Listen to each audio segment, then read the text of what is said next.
जगमे सर्वं विष्णुमयं सद्गुरु श्री सत्यसाईमयं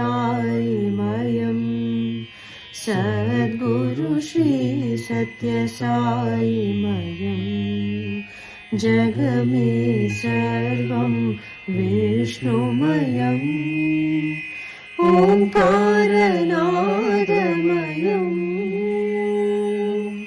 ॐ शिवशक्तिमयम् प्रेममयं साईनाममयं प्रणवाकारं ब्रह्ममयं जगमे सर्वं विष्णुमयम्. எஜுகேரா அது என்னது இது? பாலவிகாஸ்ன்னு கேட்டபோதே ரொம்ப பிரமிப்பாகவும் வியப்பாகவும் ரொம்ப சந்தோஷமாக இருந்தது இது மாதிரி ஒரு கோர்ஸ் இருக்குன்னு. அப்போ எஜுகேர்னா என்ன? ஆமாம் மைத்திலி, அதாவது பாலவிகாஸ் 1969 அந்த பாடத்திட்டத்தை ஏற்படுத்தினார். அதுக்கப்புறம் 30 வருஷம் கழித்து உலக அமைதிக்காக எஜுகேருங்கிற தத்துவத்தை சுவாமி கொண்டு வந்தார். நிஜமாகவே இது 21ஆம் நூற்றாண்டின் வேதம் என்று அழைக்கப்படுகிறது. ஏன்னா இதில் எஜுகேஷனுக்கும் எஜுகேருக்கும் என்ன வித்தியாசம் அப்படின்னு பார்த்தா, இன்றைய ஒரு தொழில்நுட்பம் விஞ்ஞானம் எல்லாமே வளர்ந்து கல்வியோட தரம் உயர்ந்து தான் இருக்குது, இல்லைன்னே சொல்ல முடியாது. ஆனால் இது என்னது, உலகியல் கல்வி இல்லையா? இந்த எஜுகேஷன் நமக்கு நல்ல பண்புகளை உருவாக்குறதா அப்படின்னு பார்த்தோம்னா இல்லை தானே.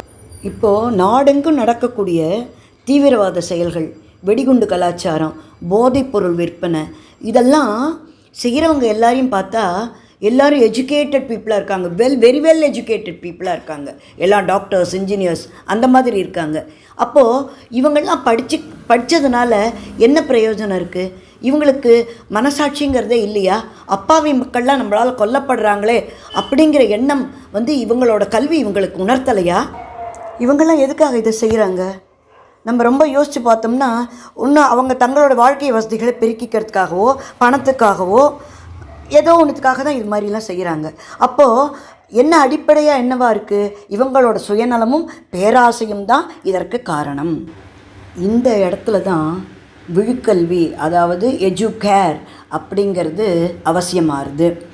சுவாமி சொல்கிறார், இந்த எஜுகேஷனும் வேணும், எஜுகேரும் வேணும். எப்படி ஒரு பறவைக்கு 2 ரெக்கையும் அவசியமோ மேலே பறக்கிறதுக்கு, அந்த மாதிரி ஒரு மனிதன் நல்ல குணவானாக மாறுவதற்கு, மனித மேம்பாடு அடைவதற்கு இந்த 2மே வேணும்.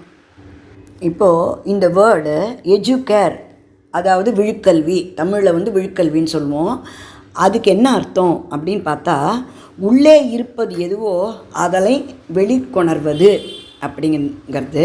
உள்ளுக்குள்ளே என்ன இருக்குது அப்படின்னா, மனித மதிப்பீடுகள், அதாவது நல்ல பண்புகள், அதெல்லாம் உள்ளுக்குள்ளே இருக்குது. அதை வெளிக்கொணர்வது அப்படின்னா அதை வாழ்வில் கடைபிடிப்பது அப்படிங்கிறது பொருள். எப்படி நமக்குள்ள நல்ல ஒரு பண்புகள், தெய்வீக பண்புகள்லாம் இருக்குது அப்படின்னு பார்த்தோம்னா, நம்ம கடவுளால் படைக்கப்பட்டிருக்கோம். அதனால் கடவுளுடைய தெய்வீக பண்புகள் எல்லாம் நம்மக்கிட்டையும் இருக்குது. கடவுளால் படைக்கப்பட்ட பொருட்கள் எல்லாவற்றிலும் தெய்வீக பண்புகள் உறைந்திருக்கு அப்படிங்கிற உண்மையை நம்ம புரிஞ்சுக்கணும். பிரபஞ்சத்தில் காணப்படுற பொருள் எல்லாமே பஞ்சபூதங்களால் ஆனது. அதாவது பஞ்சபூதங்கிறது ஆகாயம், காற்று, நெருப்பு, நீர், நிலம். நமக்குள்ளும் இந்த பஞ்சபூதங்கள் இருக்குது. இந்த பஞ்சபூதங்களோடு சேர்ந்து நமக்கு இயற்கையை அனுபவிக்கிறதுக்கு கடவுள் நமக்கு புலன்கள், அதாவது கண், காது, மூக்கு, நாக்கு, தோல் என்கிற சென்ஸ் ஆர்கன்ஸை கொடுத்துருக்காரு. நமது சென்ஸ் ஆர்கன்ஸும் இந்த பஞ்சபூதங்களோட இயல்பும் 2 தொடர்பு கொண்டு ஆரம்பித்த உடனேயே நமக்கு மனசுங்கிற ஒன்று உருவாயிடுறது. இந்த புலன்கள் வழியாகத்தான் வெளியுலக விஷயங்கள்லாம், அதாவது நம்ம பார்க்குறது, கேட்குறது, பேசுறது, இதன் மூலமாக தான் நமக்கு வெளியுலகத்தை பற்றிய செய்திகள் நமக்கு தெரிய வருது. புலன்களும் கட்டுப்பாட்டோடு இருக்கும்போது நமக்கு ஒரு நிம்மதியும் மகிழ்ச்சியும் நம்ம அடைய முடியும். உலகியல் பொருட்கள் மேலே ஆசை வந்து ரொம்ப அளவிட முடியாமல் போகும் பொழுது அவனுக்கு என்ன ஆகிடுறது, அவனுக்கு வந்து சுயநலம் ஜாஸ்தியாக போகிறது. அதனால தான் அவன் தப்பு செய்யறதுக்கு முற்படுறான். இதை நம்ம எப்படி திருத்திக்கிறது அப்படின்னா, சுவாமி வந்து 3HV அப்படின்னு சொல்கிறார். 3HVனா 3 ஹியூமன் வேல்யூஸ். அதாவது ஹெட்டு, ஹார்ட்டு, ஹேண்டு. அதாவது நம்மளுடைய எண்ணங்கள் எல்லாம் நம்மளோட சப்கான்ஷியஸ் மைண்டு ஹெட்டில் போய் பதிஞ்சிடுறது. நம்ம இப்போது ஒரு காரியத்தை செயல்படுத்தணும் அப்படின்னா அதை உடனே செயல்படுத்தாமல் நம்மளுடைய ஹார்ட்டுக்கு அனுப்பணும். ஹார்ட்டுன்னா நம்ம ரத்தத்தை பம்ப் பண்ணுறோமே அந்த ஹார்ட்டில் நம்மளோட ஃபிசிக்கல் ஹார்ட்டுக்கு வலது பக்கம் கொஞ்சம் தள்ளி நெஞ்சு குழிக்கிட்ட இருக்கிறது தான் ஸ்பிரிச்சுவல் ஹார்ட்டுன்னு சுவாமி சொல்கிறார். இந்த தெய்வீக குணங்கள் எல்லாம் இருக்குது. அந்த இடத்துக்கு அனுப்பி நம்ம செய்ய போகிற காரியம் கரெக்டாக தப்பா, இதனால் எல்லாருக்கும் நலம் விளையுமா அப்படிங்கிறத நம்ம ஆராய்ந்து பார்த்து அதற்கு பிறகு அது சரின்னு சொன்னால் அப்போ வந்து அந்த காரியத்தை செயல்படுத்தணும். எதால்? ஹேண்டால். அப்படி நாம் செய்கிற காரியம் அப்போ தர்மமான காரியமாக, தெய்வீகமான காரியமாக மாறும். ஸோ தவறான நியாயமற்ற ஆசைகள், அப்புறம் எண்ணங்கள், இதெல்லாம் சரி பண்ணுறதுக்கு நமக்கு என்ன வேணும்? சுய ஆய்வு, சுய பரிசோதனை, அப்புறம் நம்ம சென்சஸை நம்ம கண்ட்ரோல் பண்ணுறது. இது ரெண்டும் ரொம்பவும் நமக்கு அவசியமாக தேவை அப்படிங்கிறார் சுவாமி. நம்ம மனசை நம்ம வந்து தூய்மைப்படுத்திக்கணும் அப்படின்னா என்ன வேணும்? நல்ல எண்ணத்தை கொண்டு வரணும் இல்லையா? நல்லதையே நினச்சி, நல்லதையே பேசி, நல்லதையே செய்கின்ற மனப்பான்மையை கொண்டு வரணும். இதுக்கு சுவாமி வந்து டிரான்ஸ்ஃபர்மேஷன் டூல்ஸ் அப்படின்னு 5Ds அப்படின்னு கொடுத்துருக்கார். என்ன அப்படின்னு பார்த்தோம்னா, devotion, discrimination, discipline, determination and duty. முதல்ல கடவுள் பக்தி, அதாவது டிவோஷன். இது வந்து நமக்கு ஏற்படும் பொழுது நம்ம மனசில் என்ன ஆகுது? கடவுள் எல்லா இடத்துலையும் நிறைஞ்சிருக்கார் அப்படிங்கும்போது, எல்லா உயிர்களிடத்தும் நிறைஞ்சிருக்கார் அப்படின்னு தோணும் பொழுது கட்டாயம் எல்லார் பேர்லேயும் ஒரு அன்பு வரும். அதனால் ஒரு சுயநலம் இல்லாமல் வரும். அதனால் ஒரு சேவை மனப்பாங்கு வரும். அதனால் நமக்கு நிறைய பேர் நம்மளோட கூட்டு சேருவாங்க. அப்போ நம்ம நல்லதை படித்து நம்ம நல்ல விஷயங்களெல்லாம் தெரிஞ்சுக்கும்போது நமக்கு எது நல்லது எது கெட்டது அப்படிங்கிற ஒரு டிஸ்கிரிமினேட்டிங் குவாலிட்டி வந்து நம்மக்கிட்ட உருவாகும். அப்போது எது நல்லதுன்னு தெரிஞ்ச உடனே அதை வந்து நம்ம ஒரு நல்ல பழக்கமாக, ஒரு ஒழுக்கமாக நம்மளால் ஒரு டிசிப்ளினாக மாற்றிக்கொள்ள முடியும். அதை வந்து மன உறுதியோட, டிட்டர்மினேஷனோட மாற்றிக்கொண்டு நம்மளுடைய செயல்கள் எல்லாவற்றிலும் அகங்காரம் இல்லாமல் முழு ஈடுபாட்டோட நம்ம வந்து செய்யும் பொழுது அந்த டியூட்டி வந்து நம்மளை தெய்வீகத்துக்கு இட்டு செல்லும். நம்மளுடைய மனசுக்குள்ளே இருக்கிற தெய்வீக பண்புகள் எல்லாம் வெளியில் வரும். இந்த எஜுகேர் பாடத்திட்டம் ஒவ்வொரு மனுஷனுக்கும் வேணும் தானே? அதனால தான் பாலவிகாஸ்லையும் இப்போது இதை பாடமாக சேர்த்துருக்காங்க. அப்பா, எத்தனை அருமையான திட்டம்! ஆனால் இத்தனை ஆழ்ந்த உயர்ந்த படிப்பினைகளை தெரிஞ்சுன்ற ஸ்டூடெண்ட்ஸு மனசு மாறாமல் உறுதியாக இருக்கணுமே. சேரிட்டி பிகின்ஸ் அட் ஹோம்னு சொல்கிற மாதிரி இந்த வேல்யூஸ் ஸ்டூடெண்ட்ஸ்க்கு வீட்லேயும் கிடைக்கக்கூடிய சூழ்நிலை அமையணுமேனு எனக்கு இப்போ ஒரு கன்சர்ன் வருது. அதுக்கு சுவாமி எஜுகேர் திட்டத்தில் ஏதாவது சொல்லியிருக்காரா? ஆமாம், அதுக்கு தான் பேரண்டிங் ப்ரோக்ராம்ங்கிறது இருக்குது.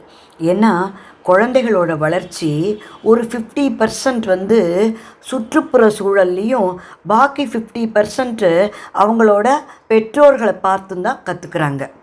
சத்யசாயி சேவா ஆர்கனைசேஷனில் எஜுகேஷன் விங்கில் பேரண்டிங் ப்ரோக்ராம்ங்கிறது நடத்தப்படுறது. ஏன்னா இந்த குழந்தைகளோட வளர்ச்சியில் பேரண்ட்ஸ்க்கு ரொம்ப முக்கியமான பங்கு இருக்குது. ஏன்னா வீட்டில் வளர்கிற குழந்தைகள் வந்து அவங்க அம்மா அப்பாவை பார்த்து தான் வளர்கிறாங்க. ஸோ அவங்களோட அட்வைஸை காட்டிலும் பேரண்ட்ஸ் வந்து நல்ல பழக்க வழக்கங்களை உடையவர்களாக இருந்தால் தான் குழந்தைங்க வந்து நல்ல பழக்க வழக்கங்கள் உடையவர்களாக இருப்பார்கள் இல்லையா? அதுவும் வீட்டில் ஒருத்தருக்கொத்தர் ஒரு அண்டர்ஸ்டாண்டிங்கோட, ஒரு வெறுப்புணர்ச்சி இல்லாமல் இருக்கிறதும், அப்புறம் வீட்டு வேலைகளை எல்லாருமா பகிர்ந்துக்கிறதும் ரொம்ப முக்கியமான விஷயங்கள். எல்லாத்துலேயும் வீட்டு வேலைகளை செய்யறதுல, வீட்டில் சாப்பிட்றதுல, எல்லா வேலைகளிலையுமே சுவாமி வந்து டிசிப்ளின் இருக்கணும், ஒரு டைம் டேபிள் மாதிரி இருக்கணும் அப்படிங்கிறத ரொம்பவும் வலியுறுத்துறார். அப்போ தான் அந்த ஒரு ஒழுக்கம்ங்கிறது குழந்தைகள்கிட்ட வரும் அப்படின்னு சொல்கிறார் சுவாமி. சுவாமியோட அன்பை பெறுறதுக்கு நம்ம தபஸ், ஜபம், யஜ்யம், யாகம் இதெல்லாம் பண்ணுறோம். ஆனால் இதெல்லாத்தையும் விட சேவை தான் வந்து சுவாமியோட அன்பை பெறுறதுக்கான ஒரு ஒப்பற்ற வழின்னு சுவாமி சொல்கிறார். சேவை செய்யோட நோக்கம் வந்து எப்போதுமே நம்மளோட நல்ல நோக்கமாக இருக்கணும். சேவை செய்கிற பொழுது நான் தான் இதை செய்கிறோம் அப்படிங்கிற ஒரு அகங்காரம், தான்கிற எண்ணம் வரவே கூடாது. இது வந்து கடவுளுக்காக செய்கிறோம் அப்படின்னு நினச்சிட்டு ஒரு அர்ப்பணிப்போடு செய்யணும். நம்மளோட அகங்காரத்தை ஒழிக்க முதற்படியே சேவை தான். ஆமாம், அப்போ சேவை பண்ணுறதுங்கிறது எல்லாருக்குமே வந்துடுமா? அதுக்கு வந்து என்ன மாதிரியான மனோபாவம் வேணும்? சேவை செய்யறதுக்கு நமக்கு பேசிக்காக என்ன, ஒரு பொறுத்தையார் மேலே ஒரு இரக்கம், ஒரு கருணை இருக்கணும். அந்த கருணைங்கிற மனோபாவம் தான் இன்னொருத்தருக்கு ஹெல்ப் பண்ணுறதுக்கு தூண்டும். இதெல்லாம் விளக்குற மாதிரி தான் Swami love all serve all அப்படின்னும், அப்புறம் service to mankind is service to God. ஏன்னா நீ பொறுத்தையாருக்கு யாருக்கு நீ செஞ்சாலும் அவளை வந்து கடவுளாக நினச்சி ஒரு அர்ப்பணிப்போடு சேவை புரியணும். பிரார்த்தனை பண்ணுற உதடுகளை விட மற்றவர்களுக்கு சேவை செய்யும் கரங்கள் தான் உயர்ந்தவை அப்படின்னு சுவாமியை சேவையை ரொம்ப உயர்வாக சொல்லியிருக்க. வேதம் 18 புராணங்கள் கூட நம்ம இந்த பிறவி எடுத்தால் நம்மளோட உடலான புறத்தியாருக்கு நம்ம கண்டிப்பாக சேவை செய்யணுங்கிறத வலியுறுத்துறது. மனித சமுதாயத்துக்கு சுவாமி செஞ்ச சேவை அப்படின்னா அதை கணக்கு வழக்கே இல்லை அதை சொல்கிறதுக்கு. என்ன முதல்ல வந்து என்ன சொல்லணும்னா, ஈஸ்வரம்மா எப்படி வந்து இதுக்கு எஜுகேஷனுக்கும் ஹாஸ்பிட்டல் கட்டுறதுக்கும் ஒரு ரெக்வஸ்ட் வச்சாங்களோ அதே மாதிரியே ஈஸ்வரம்மா சத்யசாயிட்டையும் என்ன சொன்னாங்கன்னா, நம்ம மக்கள் எல்லாரும் ஒரு குடத்தை தூக்கிட்டு ரொம்ப தூரம் போய் தண்ணி எடுத்துன்னு வராங்க, அதுக்கு நீ ஏதாவது செய்யணும் அப்படின்னு கேட்டுட்ட உடனே அந்த அனந்தப்பூர் டிஸ்ட்ரிக்டில் இருக்கிற 730 கிராமத்துக்கும் சுவாமி வந்து அந்த குடிக்கிற வாட்டராக அதை மாற்றி பண்ணினார். அதோடு இல்லை, அந்த ராயலசீமா மாவட்டத்துக்கே அவர் வந்து தண்ணி வசதி பண்ணி கொடுத்தார். நம்ம சென்னைக்குமே அவர் தண்ணீர் பிரச்சனையை தீர்த்திருக்கார். கண்டலேரு பூண்டி அந்த 65 கிலோமீட்டர் நீளமுள்ள கால்வாயை நம்ம தண்ணி நல்லா ஸ்டோர் பண்ணி வச்சுக்கிறதுக்கு ஏற்ற மாதிரி நல்லா கான்க்ரீட்டால் பலப்படுத்தியிருக்கார். அதுக்கு கிட்டத்தட்ட 200 கோடி ரூபாய் செலவாச்சான். கவர்மெண்ட்லாம் செலவழிக்கல, சுவாமியே செலவழித்து இதை நமக்கு பண்ணி கொடுத்துருக்கார். அது மட்டும் இல்லாமல் நேபாளில் இருக்கிற ஒரு கிராமத்துலேயும் ஒரு மவுண்டன் ஸ்ப்ரிங்லேருந்து 9 கிலோமீட்டர் பைப் லைன் போட்டு கிட்டத்தட்ட அதில் இருக்கிற 636 வீடுகளுக்கு நம்ம வந்து அதை பிரித்து கொடுத்து அதுக்கெல்லாம் அந்த 636 வீடுக்கு பிரித்து கொடுக்கறதுக்கு பைப் லைன்லாம் போட்டு சுவாமி தண்ணி வசதி ஏற்படுத்தி கொடுத்துருக்கார். சுவாமி செய்யறத ஒரு முன்னுதாரணமாக வச்சுட்டு சமிதி லெவல்லையும் நம்ம நிறைய சேவைகளை நம்மளுடைய ஆர்கனைசேஷன் செஞ்சுட்டு வருது. எப்படின்னா, இந்த ஸ்க்ரைப்னு அதாவது கண் தெரியாதவர்களுக்கு போய் எக்ஸாம் எழுதுகிற டியூட்டி, அது வந்து ஒரு 3 மாதத்துக்கு ஒரு தரம் அது வருது. அதுக்கப்புறம் வந்து நாராயண சேவை, அதாவது நம்ம சுவாமி வந்து நாராயண சேவைன்னு எதை சொல்கிறார் அப்படின்னா, புவர் பீப்புளுக்கு வந்து உணவளித்தலை வந்து புவர் பீப்புளுக்கு உணவளித்ததாக சொல்லவே கூடாது, இறைவனுக்கு உணவளித்தல் தான் அது அப்படின்னு அதுக்கு பேர் நாராயண சேவையாக அதை செய்ய சொல்கிறார். கிராமத்தில் போய் ஒவ்வொரு சமிதி மக்களும் என்ன பண்ணுறாங்க அப்படின்னா, அந்த மக்களுக்கு உரிய பாலவிகாஸ், அந்த குழந்தைகளுக்கு பாலவிகாஸ் இது பண்ணுறது, அப்புறம் ஸ்கில் டெவலப்மெண்ட் ப்ரோக்ராம், அந்த மாதிரியானதெல்லாம் எடுத்துட்டு அவளுடைய வாழ்க்கை தரத்தை உயர்த்துவதற்கு நிறைய சேவைகளில் ஈடுபடுறாங்க. அப்புறம் கோயில்களெல்லாம் சுத்தம் செய்கிறது, இந்த பணியும் பண்ணின்னு இருக்கோம் மாதம் மாதம். நமக்கு தாயாக, தந்தையாக, குருவாக, நடமாடும் தெய்வமாக விளங்கிய நம்முடைய சுவாமி ஸ்ரீ சத்யசாயி பாபா 24 ஏப்ரல் 2011 அன்று தன்னுடைய ஸ்தூல உடலை உகுத்தார். மனித குலத்தை மேம்படுத்துவதையே குறிக்கோளாக வைத்திருந்த சுவாமிக்கு நாம் என்ன கைமாறு செய்ய போகிறோம்? My life is my message என்று சொல்லி வாழ்ந்து காட்டிய சுவாமியின் கொள்கைகளை பின்பற்றி your life is my message என்று சுவாமி சொல்லுமாறு வாழ்வதே நமது கடமையாகும்.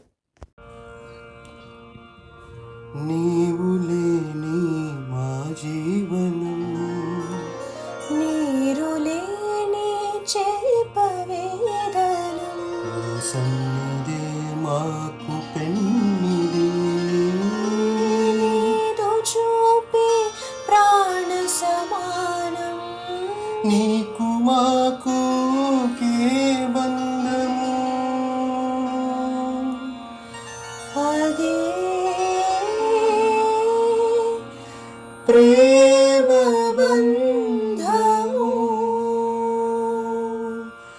We love you, dear Sai, we love you.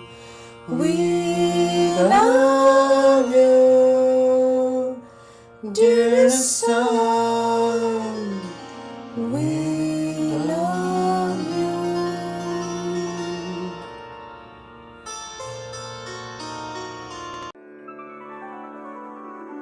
ओम जय जगदीश हरे स्वामी सत्य साई हरे भक्त जना संरक्षक भक्त जना संरक्षक पति महेश्वरा ओम जय जगदीश हरे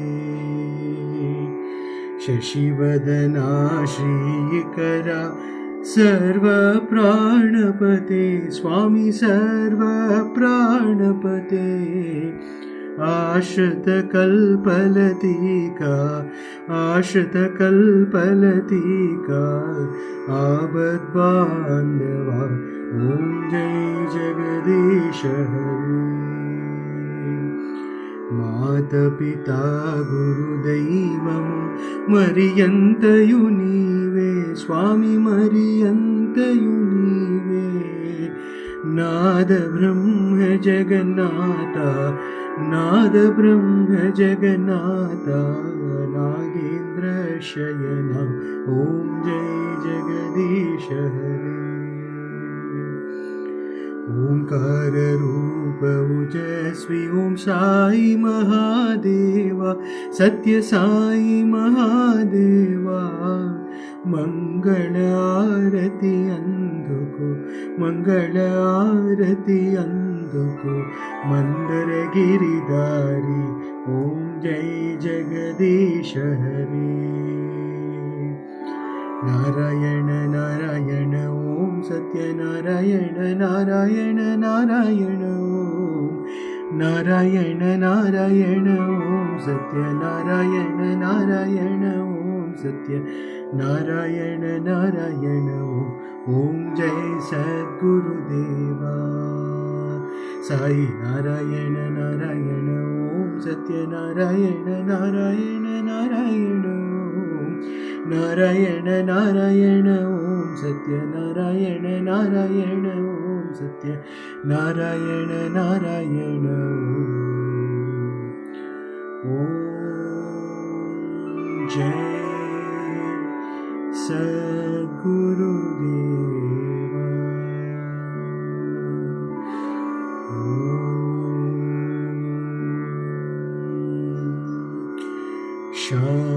शांति शांति शांति समस्त लोका सुखिनो भवन्तु समस्त लोका सुखिनो भवन्तु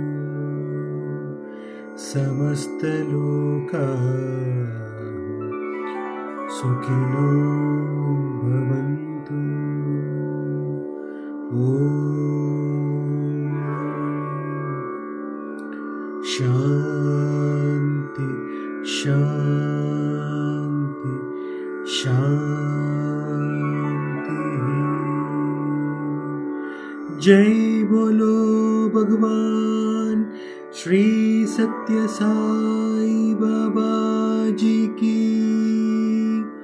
जय।